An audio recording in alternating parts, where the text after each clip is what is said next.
तो आज बहुत ही पवित्र दिन है ना। आप लोग जानते हैं आज क्या है विशेष दिन?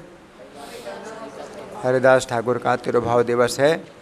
हरिदास ठाकुर का हम लोग हमेशा नाम लेते हैं। जब भी जयकारा होता है तो हरिदास ठाकुर का हमेशा नाम लेते हैं।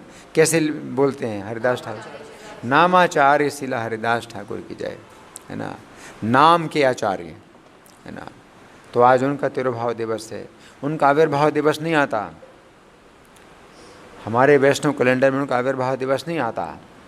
इसलिए साल में केवल एक ही दिन आता है कि हम उनको याद करें। में उनका काफ़ी विस्तृत चरित्र है। उसमें से कुछ हमने सुनाया था पंजाबी बाग मंदिर में। तो जितनी कथा मैंने सुनाई थी पंजाबी बाग वाले मंदिर में, उसको मैं संक्षेप में सुना के फिर आगे वाली कथा सुनाऊंगा। तो हरिदास ठाकुर जिस समय फुलिया ग्राम में रहते थे, तो चूँकि उनकी भक्ति और उनकी पवित्रता बहुत अद्भुत थी, तो वहाँ के जो ब्राह्मण लोग हैं वो भी उनकी संगति करते थे। उनका बहुत प्रभाव फैल गया था। चूँकि मुसलमान परिवार में हुए थे, इसलिए वहाँ का जो काजी था तो वो बड़ा ईर्ष्या करने लगा। और उसने वहाँ के जो मुलुकपति शासक थे, मुसलमान शासक थे मुलुकपति, तो उनको जो है शिकायत की कि ये हमारे मुसलमान जाति का होते हुए भी हिंदुओं जैसा आचरण करता है। तो मुलुकपति ने जो है वो उस काजी की संगति के कारण उसकी भी बुद्धि ऐसी खराब हो गई कि हरिदास ठाकुर को पकड़वा करके बुलवाया। हरिदास ठाकुर को कोई डर नहीं, मृत्यु का डर नहीं तो किसका डर होगा? उन्हें कोई डर नहीं। वो पहुंच गए वहाँ पर, और मुलुकपति ने फिर कहा कि भाई तुम मुसलमान परिवार में पैदा हुए हो तो बड़ी अच्छी जाति में तुम पैदा हुए हो, फिर हिंदुओं के जैसा आचरण क्यों करते हो? हम तो हिंदुओं का देखा भात भी नहीं खाते, हम तो बहुत मतलब ऊंचे जाति के हैं, मुसलमान हैं। तो उनका भी जो है ऐसा भाव, मुसलमान होते ही ऐसा भाव। तो तुम जो है अपना कुरान का कलमा पढ़ो और अपना जीवन शुद्ध करो, और वो मंत्र छोड़ दो, हरे कृष्ण मंत्र का जो कीर्तन करते हो उसको छोड़ दो। तो हरिदास ठाकुर ने कहा कि देखिए, आप समझिए कि एक ही तो ईश्वर है और उसके अलग अलग नाम हैं, और ईश्वर जिसको जैसी स्फूर्ति कराता है वो उसी प्रकार के नाम में रुचि लेता है। तो मेरी अगर रुचि हो गई है इस नाम में, तो इसमें आपको क्या आपत्ति है? तो फिर वो काजी बोला कि नहीं नहीं, ये तो गलत है, और ऐसे दूसरे मुसलमान भी ऐसे बन जाएंगे तो फिर हमारी मुसलमान जाति फिर कैसे सुरक्षित रहेगी। तो फिर हरिदास ठाकुर बोले कि कितने लोगों ने जो है जो हिंदू हैं उनको मुसलमान बनाया गया, कितने लोग हैं मुसलमान बन गए। तो हिंदुओं में तो कुछ ऐसा है ही नहीं कि भाई कोई मुसलमान बन जाए तो उसके ऊपर कुछ प्रतिबंध लगाएं, मुसलमान बन जाते हैं। और अगर मैं ये नाम लेता हूँ भगवान का, तो मैं ये नाम नहीं छोड़ूंगा, चाहे मेरे शरीर के टुकड़े टुकड़े हो जाएं, लेकिन नाम मेरा बंद नहीं होगा। तो जो काजी था वो बड़ा दुष्ट था। नहीं नहीं, इसको ऐसी मार दीजिए कि ये जीवित ना रहे, 22 बाज़ारों में इसकी पिटाई की जाए, अगर फिर भी जिंदा रहे तो माना जाएगा कि ये कोई है, पहुंचा हुआ संत है। तो मुलुकपति ने आदेश दे दिया, और जल्लाद जो है बाज़ारों में जाकर के बहुत ज़ोर ज़ोर से इनको पीटने लगे, लेकिन इनको कोई भी पिटाई का जो है चोट नहीं लग रही थी। और ये बड़े प्रसन्न होकर के अपना नाम लेते जा रहे हैं, इनका उत्साह बढ़ता जा रहा है। लेकिन इनकी पिटाई देख करके जो दूसरे सज्जन लोग थे तो वे बड़े दुखी होते थे। और इस तरह से 22 बाज़ारों में उनको पीटा गया, और जब इनको कोई भी कष्ट नहीं हुआ तो वो जो जल्लाद थे, जो मारने वाले, उनको चिंता हुई कि अब ये नहीं मरे हैं तो हमें मरना पड़ेगा, हमें मार देगा काजी। तो हरिदास ने कहा कि तुम तो जो है बहुत बड़े पीर हो, अब हमें मरना पड़ेगा। तो हरिदास ठाकुर बोले कि अगर तुम्हें मेरी वजह से मरना पड़ेगा तो ठीक है, मैं मर जाता हूँ। तो उन्होंने जो अपने शरीर का जो है श्वास को बंद कर दिया, और वो जल्लाद जो है उनको उठा करके ले गए और कहा कि हमने इसको मार दिया। तो मुलुकपति ने कहा कि ठीक है, इनको दफना दो। तो वो काजी बोला कि नहीं, दफनाना नहीं, दफनाने से अच्छी गति मिल जाएगी, जलाने से भी अच्छी गति मिल जाएगी, इसको गंगा जी में फेंक दो। ऐसी उल्टी बुद्धि है, तमोगुणी बुद्धि। जहाँ सही है उसको गलत बोलेंगे, जहाँ गलत है वहाँ सही बोलेंगे। तो गंगा जी में फेंकने के लिए ले गए। जब गंगा जी फेंकने ले गए तो गंगा जी फेंकने वाले थे कि भगवान कृष्ण हरिदास ठाकुर के शरीर में उन्होंने इतना भार पैदा कर दिया कि वो फेंक नहीं सकते थे, वहीं पर उतार दिया। अब वहीं पर उतार दिया तो लेटे हैं हरिदास ठाकुर, और उनको कुछ पता नहीं कि वो आसमान में है, ज़मीन में है, वो कृष्ण के ध्यान में डूबे हुए हैं। लेकिन उनका शरीर इतना भारी हो गया कि धक्का दे करके भी वो गंगा जी में नहीं फेंक पा रहे हैं, क्योंकि पूरे ब्रह्मांड का भार भगवान कृष्ण जो है मतलब हरिदास ठाकुर के शरीर में डाल दिया। अब कौन हिला सकता है? तो कोई हिला नहीं पाया, और उनको फिर वहीं छोड़ के चले गए। सब मुसलमान चले गए, और कुछ समय के बाद जब उनको चेतना आई तो वो जो है फिर कीर्तन करते हुए और उसी फुलिया शहर में आ गए। तब जो मुसलमान राजा था मुलुकपति, वो क्षमा मांगने के लिए आए हरिदास ठाकुर के पास, और उसने कहा कि आप सच्चे संत हैं, आप अपनी इच्छा के अनुसार आप जहाँ चाहें वहाँ जाइए, जहाँ रहना चाहें वहाँ रहिए, और जो कुछ करना चाहें करिए, और आप मेरे अपराधों को क्षमा करिए। उसको क्षमा कर दिया हरिदास ठाकुर ने।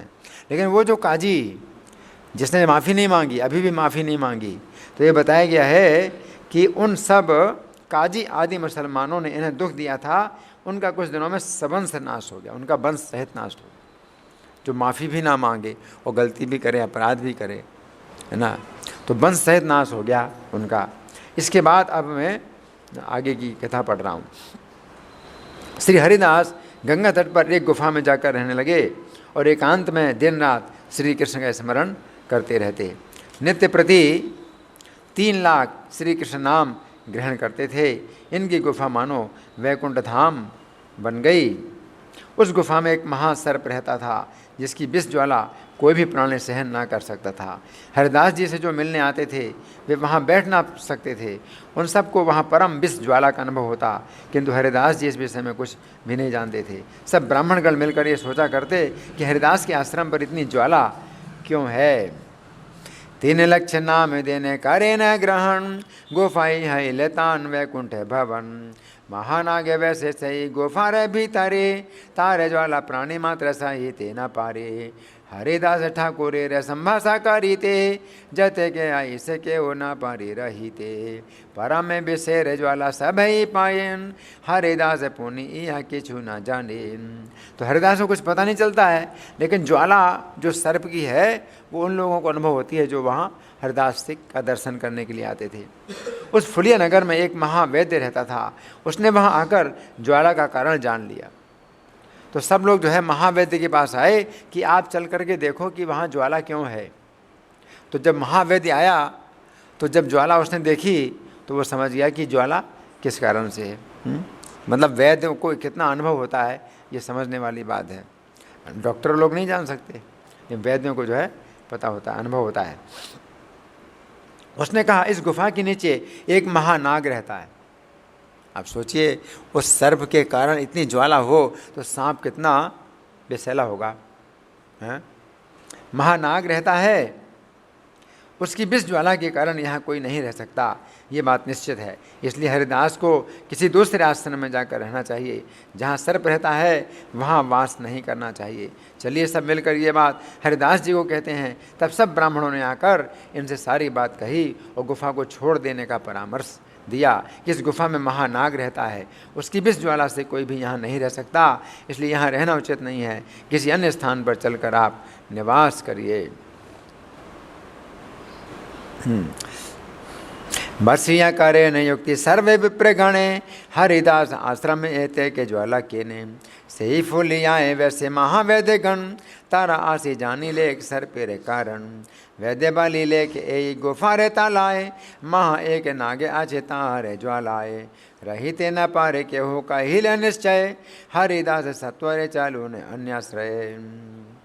हरिदास ने कहा मैं तो अनेक दिन से यहाँ रह रहा हूँ, मुझे तो उस गुफा में ज्वाला का कोई दोष नहीं दिखाई पड़ता। इतने महान भक्त हैं, उनको कुछ पता नहीं चल रहा ज्वाला, इतनी ज्वाला है, मुझे तो कुछ पता नहीं चलता है, और दिन रात रहते हैं, और जो थोड़ी देर के लिए आते हैं उनको ज्वाला का अनुभव होता है, वो बैठ नहीं पाते हैं, कहते मुझे तो कुछ पता नहीं चलता ज्वाला का। हैं?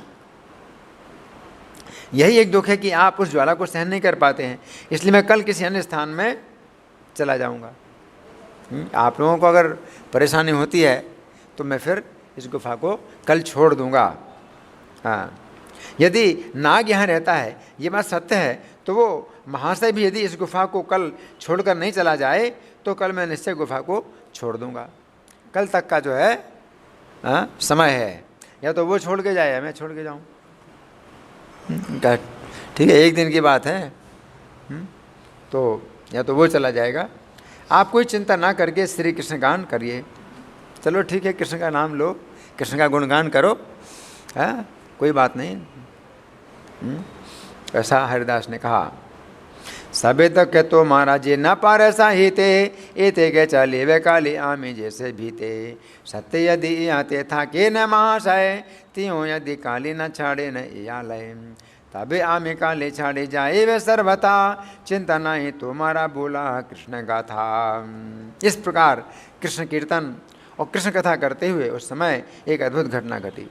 देखो कितना आश्चर्य है। कृष्ण कथा शुरू कर दी और बड़ी अद्भुत घटना उसी समय। अब एक दिन का भी समय नहीं बीता है, उसी समय कृष्ण कथा शुरू कर दी, उसी समय ना एक अद्भुत घटना घटी। श्री हरिदास इस गुफा को छोड़कर कल अन्यत्र चले जाएंगे, ये बात सुनकर वो नाग उसी समय गुफा छोड़कर निकला बाहर। तो वो उसने सुन लिया और वो समझ गया, नाग ने सुन लिया, समझ लिया। कैसे? सांप तो मनुष्यों की भाषा नहीं सुनता है, नहीं समझता है, भगवान के उसके हृदय में समझा रहे हैं कि देखो भाई, एक बहुत बड़े संत हैं, तुम क्या चाहते हो कि वो छोड़ के जाएं, और तुम यहाँ रहोगे, तुम्हें शर्म आनी चाहिए। तो भगवान कृष्ण उसके हृदय में बोल रहे हैं, तुम्हें यार शर्म आना चाहिए, तुम यहाँ पर क्या कर रहे हो? इतने बड़े संत हैं, इनका जो है इतना सत्संग चल रहा है, तुम छोड़ के चले जाओ। तो उसी समय वो निकला। जब निकला बाहर,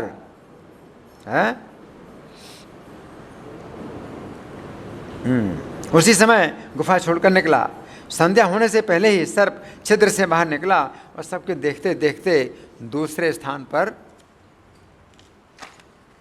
चला गया। परम अद्भुत महाभयंकर था वो सर्प। अब सोचिए कितना भयानक होगा वो देखने में, जिसकी ज्वाला मतलब जमीन के नीचे है तो ज्वाला है, कितना भयानक होगा देखने में, कितना भयानक था। पीला, नीला और सफ़ेद, तीन रंग, पीला, नीला और सफ़ेद रंग, परम सुंदर लगता था। और मस्तक पर महामणि चमक रही थी। मणि से प्रकाश पैदा होता है, अंधकार दूर होता है ना। महामणि चमक रही थी। सब देखकर सब ब्राह्मण भयभीत होकर कृष्ण कृष्ण कहने लगे, कृष्ण कृष्ण कहने। लेकिन वो जो है किसी को नहीं डरा रहा है, अपना चुपचाप जा रहा है, निकल करके जा रहा है। परम अद्भुत सर्व महाभयंकर, पीत नील शुक्ल वर्ण परम सुंदर।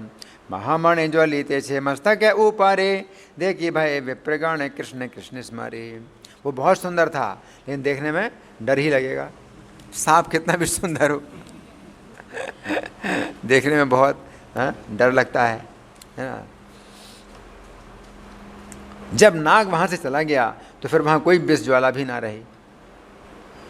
अब कोई विष ज्वाला नहीं है। ब्राह्मणों को अतीव संतोष हो गया। हरिदास जी की महाशक्ति देखकर ब्राह्मणों को इनमें विशेष श्रद्धा उत्पन्न हुई कि देखो हरिदास जी ने मतलब कहा कि मैं छोड़ दूंगा, कल तक छोड़ दूंगा, अगर वो ना निकला तो अभी निकल गया वो, कि आप कल छोड़ोगे, मैं अभी निकल जाता हूँ, आप क्यों छोड़ोगे? तो सब लोगों की श्रद्धा उन पर जो है और बढ़ गई।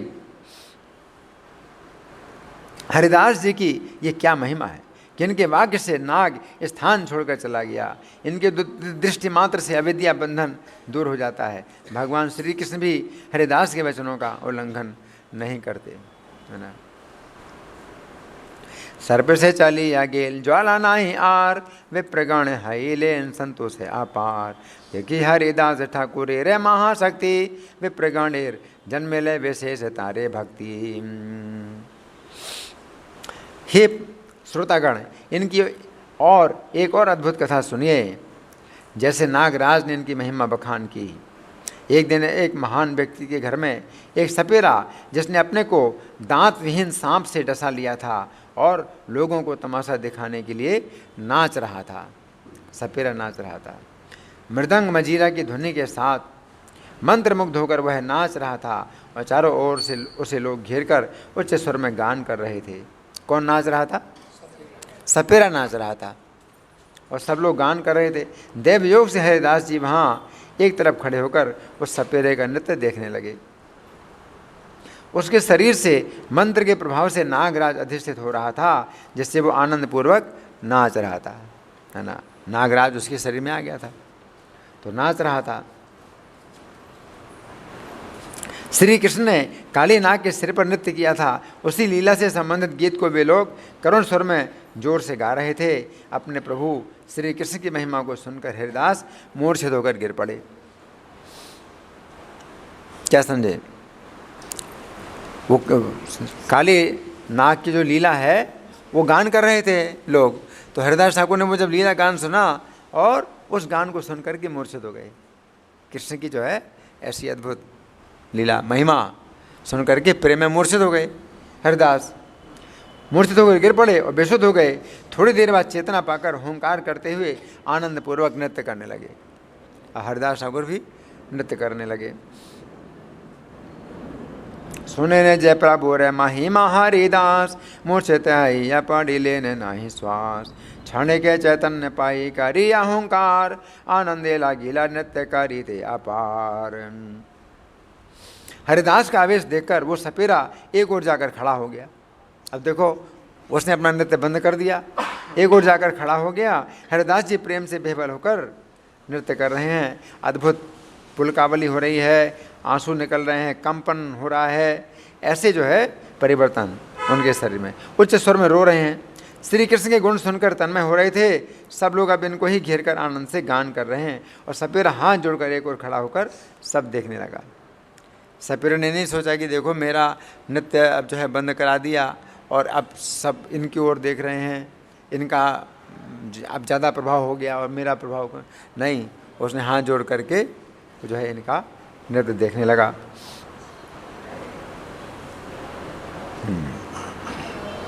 थोड़ी देर के लिए हरिदास जी का आवेश रहा, फिर सपेरा आकर नृत्य करने लगा। हरिदास जी का आवेश देखकर सबको विशेष आनंद हुआ। जहाँ जहाँ इनके चरण पड़े थे वहाँ की धूल उठाकर आनंद पूर्वक अपने शरीर पर लगाने लगे।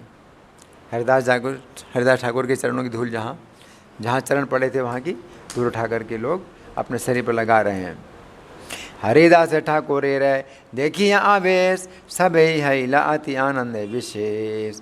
जेखाने पड़ाए तान चढ़ा रे चरण रे धूली, सब लेपे न अंग हई कुतूहली। वहाँ एक और कपटी ब्राह्मण खड़ा था। कौन था? कपटी ब्राह्मण। वो मन में सोचने लगा कि मैं आज नाचूं, क्योंकि एक अबोध मूर्ख हीन व्यक्ति के नाचने पर उसके प्रति भी लोगों की श्रद्धा आदर पैदा हो जाता है, तो मेरे नाचने पर तो और ज़्यादा श्रद्धा, क्योंकि मैं तो ब्राह्मण हूँ। हाँ, मैं तो ब्राह्मण हूँ। तो ये सोचकर पछाड़ खाकर गिर पड़ा, जैसे बिल्कुल बेसुध हो गया हो। तो दिखावा करने लगा। जो ही सपेरा के नृत्य के स्थान पर गिरा, वो सपेरा महाक्रोधित होकर उसे मारने लगा। आगे पीछे शरीर पर सिर पर बैंतों के प्रहार करने लगा। ऐसी बेदर्दी से मारने लगा कि बचाने वाला भी कोई नहीं। ठक ठक ठक मारना शुरू किया उसको। बैंतों की मार से कपटी ब्राह्मण घायल हो गया और बाप रे बाप कहता हुआ वहां से भागा। तब वह सपेरा स्वच्छंद होकर खूब नृत्य करने लगा। सब लोगों को मन में बड़ा आश्चर्य हुआ। सबने हाथ जोड़कर पूछा, भाई तुमने इस ब्राह्मण को क्यों मारा? जब हरिदास नाच रहा था तो तुम हाथ जोड़कर एक और खड़ा रहा, इसका क्या कारण है? वो तो ब्राह्मण था और ये तो मुसलमान परिवार में पैदा हुआ है? तो क्या कारण है? जोड़े हस्ते सब जिज्ञासे न डंगर स्थाने कहा देखी एवे प्रेरे मारी लेवा केने हरिदास नाची देवा जोड़े हस्ते केने रहीले ऐसा बेकाता कहते आपने। सपेरे के मुख से विष्णु भक्त नाग वो बोलने लगा। वो नाग था उसके शरीर में, वो नाग ही बोलने लगा। वो विष्णु भक्त का नाग है ना, शेष जी का अनुसार नाग। तो वो नाग जो है बोलने लगा, हरिदास जी की महिमा का वर्णन करने लगा। उसने कहा आप सबने जो प्रश्न किया है वो बड़े रहस्य की बात है, यद्यपि ये कहने योग्य नहीं है तो फिर मैं अवश्य आपको बताता हूँ। हरिदास के आवेश को देखकर आप सबने जो उनमें विशेष श्रद्धा प्रकाशित की, ये देखकर ये ब्राह्मण भी बनावटी आवेश दिखाकर ईर्ष्या से पछाड़ खाकर गिरा था। इसको बड़ी ईर्ष्या हुई कि हरिदास ठाकुर का इतना सम्मान क्यों हो रहा है, मेरा सम्मान क्यों नहीं हो रहा, इसलिए पछाड़ खा के गिरा था।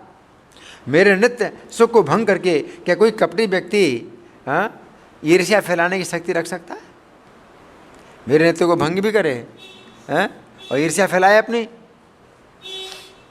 हरिदास से ईर्ष्या कर झूठ आवेश दिखा रहा था, इसलिए मैंने इसे अच्छी तरह दंड दिया।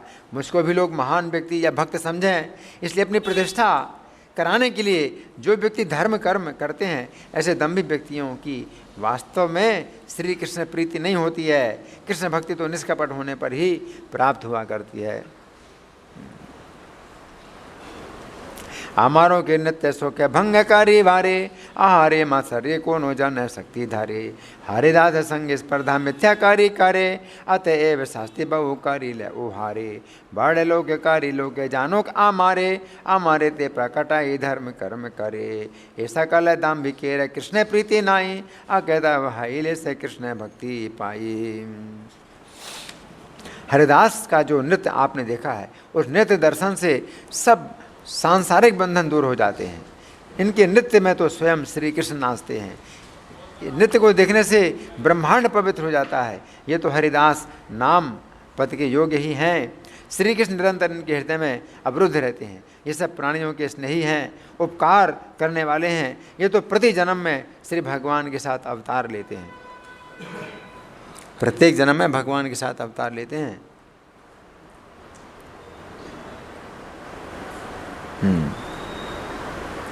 ये विष्णु और वैष्णवों के प्रति अपराध से रहित हैं। स्वप्न में भी इनकी दृष्टि गलत रास्ते में नहीं जाती। आधे क्षण के लिए भी जो व्यक्ति इनका संग करे, आधा क्षण मतलब 2 मिनट, एक क्षण 4 मिनट का होता है, आधा क्षण भी कोई इनका संग करे उसे अवश्य श्री कृष्ण चरण कमलों का आश्रय प्राप्त हो जाता है। सोचिए 2 मिनट की संगति, 2 मिनट की संगति में श्री कृष्ण के चरण कमल प्राप्त हो जाएं। ब्रह्मा शिव जी भी इन हरिदास जैसे भक्त का संग करने के लिए निरंतर उत्कंठित रहते हैं। ब्रह्मा शिव भी इनका संग पाना चाहते हैं। वहीं से निरपराध विष्णु वैष्णव वेते स्वप्न ओहान दृष्टि न जाने विपथे तेलार्धे ओहान संग जे जीवेरे है से अवश्य पाए कृष्ण पाद पद्माश्रय ब्रह्म से वो हरिदास हे न भक्त संग निरवधि करी दे चित्ते रे बड़े रंग। नागराज ने आगे कहा, जाति कुल की निरर्थकता दिखाने के लिए ये श्री भगवान की आज्ञा से नीच कुल में जन्मे हैं। भगवान दिखाना चाहते हैं कि जाति कुल का कुछ अर्थ नहीं होता है, कोई महत्व नहीं होता है कि आप किस जाति में किस कुल में पैदा हुए हैं, इसका कुछ भी फर्क नहीं पड़ता। भगवान ने दिखाने के लिए इनको नीच कुल में पैदा किया ना। अतः अधम कुल में जन्म लेकर यदि कोई कृष्ण भक्त होता है तो वही पूजनीय होता है। ये बात सब शास्त्रों में कही गई है। उत्तम कुल में जन्म लेकर जो कृष्ण भजन नहीं करता वो नरक में ही जाकर गिरता है। क्या करेगा उसका कुल? उत्तम कुल उसका क्या करेगा? इन शास्त्र वेद वचनों को प्रमाणित करने के लिए श्री हरिदास ने अधम कुल में जन्म ग्रहण किया है। ये बात कौन बोल रहा है? नागराज बोल रहा है ना। सब शास्त्रों का निष्कर्ष है ये बता रहा है। अधम कुले ते यदि विष्णु भक्त है तथापि से इसे पूज्य सर्वशास्त्र कहे। उत्तम कुले ते जन्मे श्री कृष्ण ना भजे कुले तार की करीबे न रखे ते भजे। प्रहलाद जी दैत्य कुल में प्रकट हुए थे, हनुमान जी बानर कुल में जन्मे, उसी प्रकार हरिदास भी नीच जाति यमन कुल में प्रकट हुए। किंतु ये सर्व पूज्य हैं, इनका स्पर्श करने के लिए देवता गण भी वांछा करते हैं। इनका स्पर्श पाने के लिए देवता गण भी कामना करते हैं। और गंगा जी वांछा करते हैं कि हरिदास मुझ में आकर स्नान करे। पापियों के लिए तो गंगा जी सोचते हैं कि ये पापी जो है अपने पाप मुझे छोड़ करके जाएगा, है क्या करूं, इसको मना तो नहीं कर सकती हूं, ये पापी आ रहा है अपने पापों को मुझ में छोड़ के जाएगा। गंगा जी वो जो है भारी लगता है वो पापी। कि हरिदास ठाकुर के लिए क्या सोचती हैं, अगर स्नान करें हरिदास ठाकुर मुझ में तो मैं पवित्र हो जाऊंगी, है ना। वांछा करते हैं गंगा जी कि हरिदास मुझ में आकर स्नान करे। स्पर्श करने की बात तो दूर रही, इनका दर्शन करने से जीवों के अनादि कर्म बंधन छूट जाते हैं। कई जन्मों के कर्म बंधन इनके दर्शन से छूट जाते हैं। जो व्यक्ति हरिदास की शरण ग्रहण करता है उसके दर्शन मात्र से संसार बंधन दूर हो जाता है। 100 मुखों से 100 वर्ष तक भी यदि हरिदास की महिमा का बखान किया जाए, कितने मुखों से? 100 मुखों से। और कितने वर्षों तक? 100 वर्षों तक भी हरिदास की महिमा का बखान किया जाए तो भी उसका पार नहीं पाया जा सकता। उस नागराज ने कहा, आप सब भाग्यवान हैं, आपकी सभा में इनकी कुछ महिमा वर्णन करने का सौभाग्य मुझे प्राप्त हुआ। मुझे सौभाग्य, मेरा भी सौभाग्य है कि मैंने हरिदास की महिमा का वर्णन किया, और आप लोगों का सौभाग्य कि आपने हरिदास जी की महिमा को सुना। मेरा सौभाग्य है कि मैंने सुनाया, आप लोगों का सौभाग्य कि आप लोगों ने सुना हरिदास जी की महिमा। एक बार जो श्री हरिदास नाम का उच्चारण करेगा वो निश्चय ही श्री कृष्ण धाम को प्राप्त करेगा। हरि बोल। उत्तम को लेते जन्म श्री कृष्ण ना भजे, को लेता रे की करी बिना रखे मजे। शेषा काल वेद वाक्य साक्षी देखा ये ते, जन्म लेन हरिदास आधम को लेते। प्रहलाद जे है न देते कापी हनुमान, से मत हरिदास नीचे जाति नाम। हरिदास स्पर्शे वांछा करे देवगण, गंगा वो वांछे न हरिदास रे मज्जन। स्पर्शे रे की दाय देखी ले वो हरिदास, छिंड सर्व जीवे रे अनादि कर्म पास। हरिदास आश्रय कारी व जय जन, ताने देखी ले वो खंडे संसारे बंधन।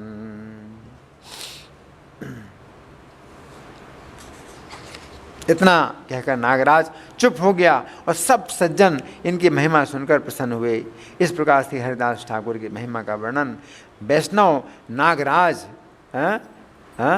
शेष जी ने गान किया। सब लोगों की प्रति हरिदास के प्रति जाग उठी। विशेषतः इनके मुख से हरि नाम सुनकर सब आनंदित हो उठे। सेन हरिदास ठाकुर रे अनुभाव, कही आछे न पूर्व श्री वैष्णव नाग। सभा रे पारा में प्रीति हरिदास प्रति, नाग मुखे सुनिय विशेष हैला अति। इस प्रकार हरिदास फुलिया नगर में रह रही थी, किंतु उस समय तक श्री चैतन्य ने नवद्वीप में भक्ति को प्रचारित नहीं किया। श्री चैतन्य है नवद्वीप में, लेकिन विद्या की लीला कर रहे हैं, पढ़ाते हैं, अध्यापक हैं, व्याकरण पढ़ाते हैं, और आनंद ले रहे विद्या का, और भक्ति का प्रचार नहीं कर रहे हैं। तो भगवान के कार्य में देर है, अंधेर नहीं है। देर जरूर करते हैं। तो जन्म ले लिया है और नवद्वीप में जो है अभी भक्ति का प्रचार नहीं कर रहे हैं, है ना, लेकिन पढ़ाते हैं, अध्यापक के रूप में पढ़ाते हैं, व्याकरण पढ़ाते हैं। उस समय सब दिशाओं में भक्ति शून्य व्यक्ति रहते थे। कीर्तन का उद्देश्य क्या है, कैसा होता है कीर्तन, कोई नहीं जानता था। कहीं भी विष्णु भक्ति का प्रकाश ना था, बल्कि वैष्णवों को देखकर लोग परिहास करते थे कि ये लोग कीर्तन करते हैं, बड़े पागल हैं, तो बड़े मूर्ख हैं, ये जोर जोर से कीर्तन क्यों करते हैं। भक्तों को जो है बड़ी निंदा सहनी पड़ती थी उस समय। भक्तजन आपस में परस्पर मिलकर हाथों से ताली बजाते हुए श्री कृष्ण नाम का गान करते थे। उसी में भी दुष्ट लोग महा क्रोध में भरकर कहते, ये सब पाखंडी पाखंडी मिलकर बकवाद कर रहे हैं, ये ब्राह्मणगण राज्य का नाश करेंगे, इन सब के कारण महा दुर्भिक्ष पड़ेगा। हाँ, जोर जोर से कीर्तन करते हैं तो दुर्भिक्ष पड़ेगा। देखो कैसी उल्टी बातें बोलते हैं। ये ब्राह्मण लोग मांग कर खाते हैं, विचार बुद्धिहीन बनकर कीर्तन का ढोंग रचाकर लोगों को ठगते हैं। वर्षा के 4 महीने में तो भगवान सो जाते हैं और ये लोग उच्च स्वर में पुकारते हैं। क्या होगा ऐसा करने से? भगवान के सोने का समय है, वर्षा के 4 महीने भगवान सोते हैं। ऊंचे स्वर में कीर्तन करके भगवान की निद्रा भंग करते हैं तो भगवान क्रोधित होंगे, जैसे दुर्भिक्ष पड़ेगा। इसमें कोई दूसरे मत है ही नहीं, बिल्कुल पक्का। ऐसी जो है मतलब बात है, पाखंडी लोग बोलते हैं और भक्तों को पाखंडी बताते हैं कि ये सब पाखंडी मिल करके कीर्तन करते हैं। ए वामन गोला सब मांगी आखाई ते भावों के कीर्तन करे ना छला पाते। गोसाई रसायन है वर्षाचारी मास है, यहाँ की जुआए डागे ते बड़े डाक। निद्रा भंग है ले क्रोध है वे गोसाई, दुर्भिक्षकारी वे देश थे द्विधा नाई। कोई कहता यदि धान्य की मूल्य बढ़ जाए तो पकड़ कर इनका गला घोंट दूंगा। कि इनके कीर्तन से ही धान का मूल्य बढ़ गया है। जो बीच के लोग थे वे कहते एकादशी रात में जागरण कर श्री गोविंद नाम का उच्चारण करना तो ठीक है, किंतु प्रतिदिन उच्चारण करने का क्या प्रयोजन है? भाई रोज़ रोज़ क्यों करते हो? एकादशी की रात में अगर जागरण कर लिया और ऊंचे स्वर में गान कर लिया तो इतना ठीक है भाई, रोज़ रोज़ क्यों करते हो? ऐसी बातें सुन सुनकर सब भक्त समाज बड़े दुखी होते थे, फिर भी उच्च नाम संकीर्तन का त्याग नहीं करते थे। फिर भी भक्त लोग ऊंचे स्वर में नाम कीर्तन का त्याग नहीं करते थे।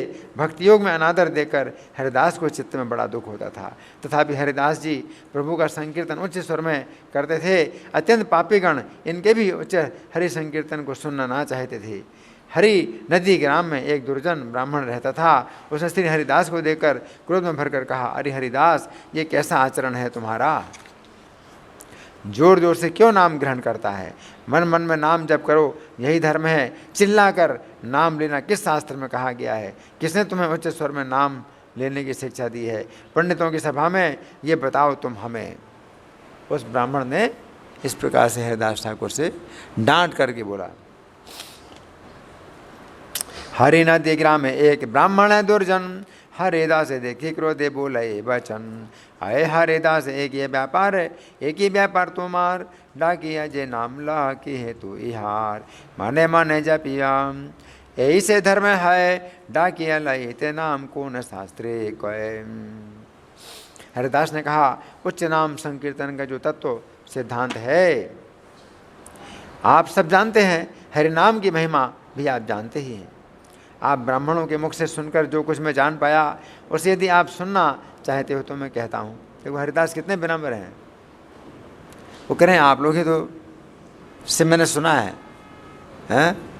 फिर भी अगर आप सुनना चाहते तो मैं बता देता हूँ, है ना। श्री हरिनाम को यदि उच्च स्वर से गान किया जाए तो 100 गुना अधिक पुण्य होता है। उच्च स्वर में नाम करने का दोष तो किसी शास्त्र ने वर्णन नहीं किया है, किंतु गुणों का ही वर्णन किया गया है। कार्य शिक्षा हरि नाम डाकी अलाइते एत पांडित्य सब बोला इहाते। तुम्हारे सभारे मुखे सुनिया से आमी वालिते चेहली वांग जेवा किछु जानी। उच्च कार्य लइते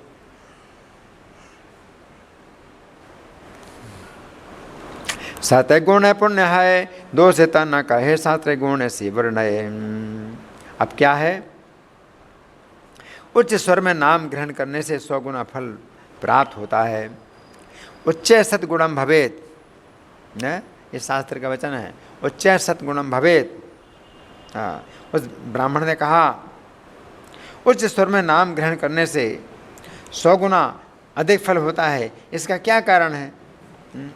अभी पूछ रहा है तो भी गुस्से से ही पूछ रहा है, जबकि पूछना चाहिए विनम्रता से पूछना चाहिए। अगर हरिदास बता रहे हैं तो तुम्हें जो है शिष्य बन करके समर्पण भाव से पूछना चाहिए, तो भी पूछ रहा है। इसका क्या कारण है? हरिदास ने कहा, महाशय सुनिए, इस विषय में वेद और श्री भागवत जो कहते हैं उसे मैं कहता हूँ। हरिदास जी के मुख पर सब शास्त्र स्फुरित होते थे। वे कृष्णानंद सुख हेतु व्याख्या करने लगे। हे विप्र सुनो, एक बार भी कृष्ण नाम श्रवण करने से पशु पक्षी कीड़े भी वैकुंठ धाम चले जाते हैं। हरि बोल। विप्र बोले उच्च नाम कारी ले उच्चार, सत्य गुण पुण्य है के होते की हेतु इहार। हरिदास बोले सुना महाशय, जे तत्व इहार वेद भागवते कई। सर्वशास्त्र स्फुरे हरिदासे रश्री मुखे, लागिला करी ते व्याख्या कृष्णानंद सुखे। सर्पदेहधारी सुदर्शन नामक विद्याधर ने भगवान श्री कृष्ण से कहा था, जिनका एक नाम उच्च स्वर में उच्चारण मात्र करने से जीव तत्क्षण अपने को अपने भांति सब सुनने वालों को तथा उन सुनने वालों के संसर्ग में आने वालों को पवित्र कर देता है। ऐसे महिमा विशिष्ट आपके चरणों का स्पर्श प्राप्त कर मैं जो निश्चय ही अपने को और अन्य अन्य सबको अधिकतर रूप से पवित्र करूँगा, इसमें कहना ही क्या है। वो सर्प जो है भगवान कृष्ण की महिमा बताता है। ये भगवान कृष्ण जब बचपन में ब्रज में लीलाएं करते थे तो अंबिका वन में नंद महाराज गए थे, हाँ? और वहाँ पर सो रहे थे तो एक अजगर जो है निकल रहा था नंद महाराज के शरीर को। तो भगवान कृष्ण जब पैर से स्पर्श किया तो सर्प का शरीर छोड़ करके वो सुदर्शन नाम का विद्याधर बन गया। तो उसने फिर कहा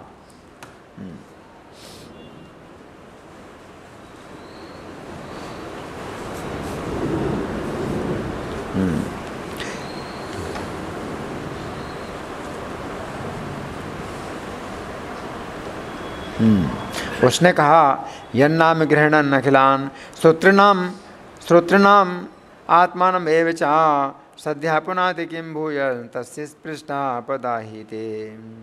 कि जिनका नाम सुनकर के जो सुनने वाले हैं अपने को पवित्र करते हैं, तो फिर उन्हीं के चरण स्पर्श से मैं कितना पवित्र हो गया।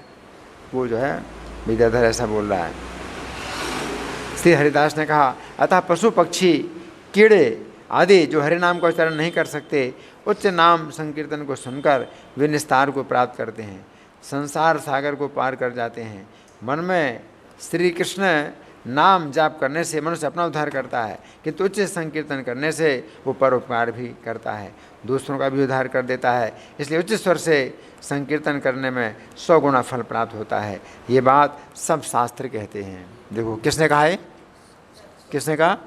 हरिदास ठाकुर ने कहा जपीले से कृष्ण नाम आपन ऐसे तारे, उच्च संकीर्तन पारे उपकार करे। नारदी पुराण में प्रहलाद जी ने कहा है, हरि नाम का जो व्यक्ति तन मन में जप करते हैं, उच्च स्वर में कीर्तन करने वाले व्यक्ति उनसे 100 गुना श्रेष्ठ हैं। वह युक्ति संगत है, क्योंकि मन में जप करने वाला केवल अपने को पवित्र करता है, किंतु उच्च संकीर्तन करने वाला अपने को पवित्र तो करता ही है और समस्त सुनने वालों को भी पवित्र करता है। जब तो हरि नामानि स्थाने सतगुणाधिकः, आत्मानं च पुनात्युच्चैर जपन श्रोत्रन पुनाति चा। अतः जप कर्ता से उच्च संकीर्तन करने वाला 100 गुना श्रेष्ठ है। ये बात पुराणों में भी बखान की गई है। हे विप्र सुन, मन देकर इसका कारण जापक केवल अपने को पवित्र करता है, किंतु उच्च स्वर में श्री गोविंद नाम संकीर्तन को सुनकर जंतु मात्र का निस्तार हो जाता है। मनुष्य को छोड़कर सब जीवों की जिह्वा तो है, किंतु वे श्री कृष्ण नाम बोल नहीं सकते। ऐसे व्यर्थ जन्म जीव यदि उच्च संकीर्तन से निस्तार को प्राप्त करें तो तुम बताओ ऐसा करने में क्या दोष है। कोई केवल अपना पोषण करता है और कोई 1000 व्यक्तियों का पालन पोषण करता है। आप विचार करके बताओ इसमें कौन श्रेष्ठ है?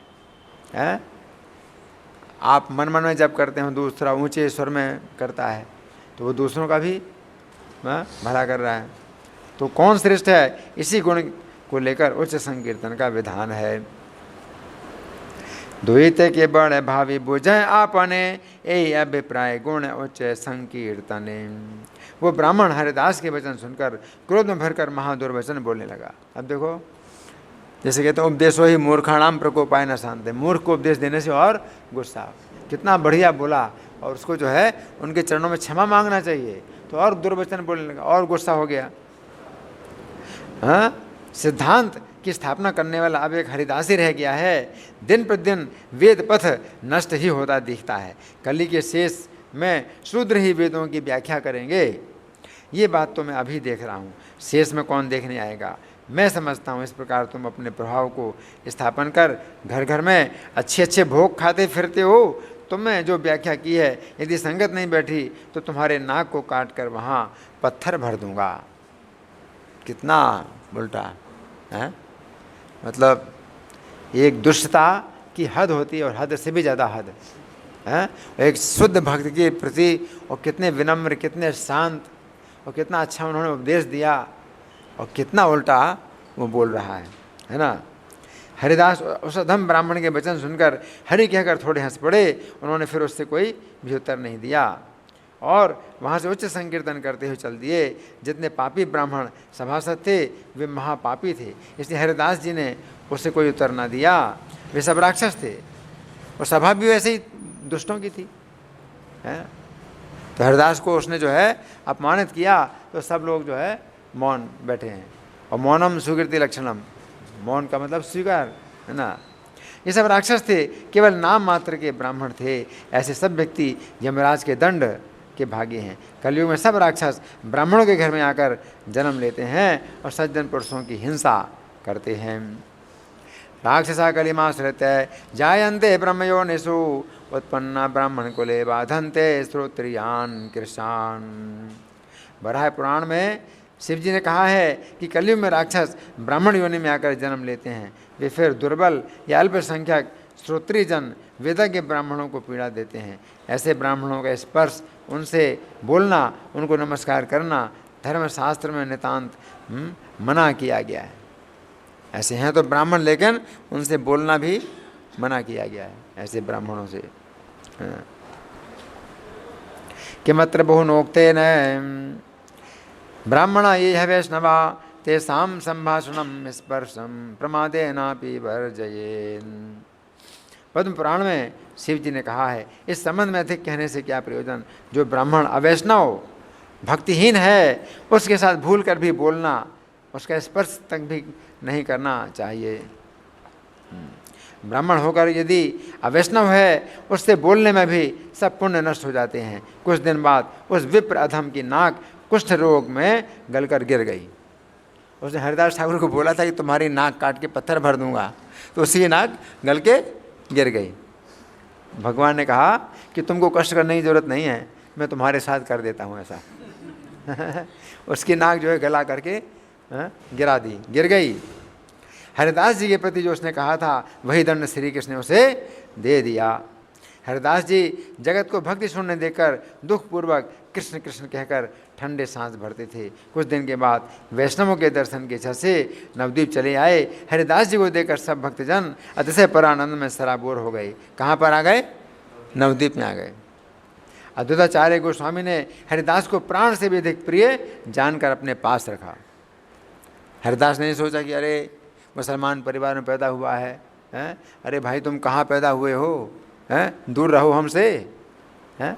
अद्वैताचार्य ने ऐसा नहीं सोचा, प्राण से अधिक प्यारा मान करके अपने पास रखा। समस्त वैष्णवों की हरिदास के प्रति अति प्रीति थी और हरिदास भी उन सब के प्रति श्रद्धा भक्ति रखते थे। जितने पाखंडी थे वे सबको वचन ताप देते रहते थे, एक दूसरे के प्रति सब चर्चा करते रहते। समस्त भक्तगण श्री गीता श्रीमद् भागवत लेकर हर समय एक दूसरे के साथ साथ अर्थ विचार करते रहते। जो व्यक्ति हरिदास जी के इन चरित्रों को पढ़ता और सुनता है, तो मैंने पढ़ा और आपने सुना है, तो सुन लो ध्यान से। जो व्यक्ति हरिदास के इन चरित्रों को पढ़ता सुनता है उसे भगवान गौरचंद्र की प्राप्ति होती है। श्री कृष्ण चैतन्य एवं नित्यानंद प्रभु जिनके प्राण हैं, ये वृंदावन दास ठाकुर उनके गुणों का गान करते हैं। गीता भागवत लई सर्वे भक्त गण अन्योन्य विचारे थाके न सर्वक्षण। जे जाने सुनाए पढ़े ये सब आख्यान तारे मेरे वे गौर चंद्र भगवान। श्री कृष्ण चैतन्य नित्यानंद चांद जान वृंदावन दास तजुपद जुगे गान। तो आज हरिदास ठाकुर का तिरुभाव दिवस है और हमने हरिदास ठाकुर का बड़ा सुंदर महात्म्य पढ़ा, उनके विषय में कुछ चर्चा सुनी है, बहुत अद्भुत। बड़ी दिव्य है, और इससे हमें हरिदास ठाकुर की कुछ कृपा प्राप्त हो जाए, हमारा जीवन सफल हो जाएगा। ठीक है। हरिदास ठाकुर तिरुभाव तिथि महामहोत्सव की, श्रील प्रभुपाद की।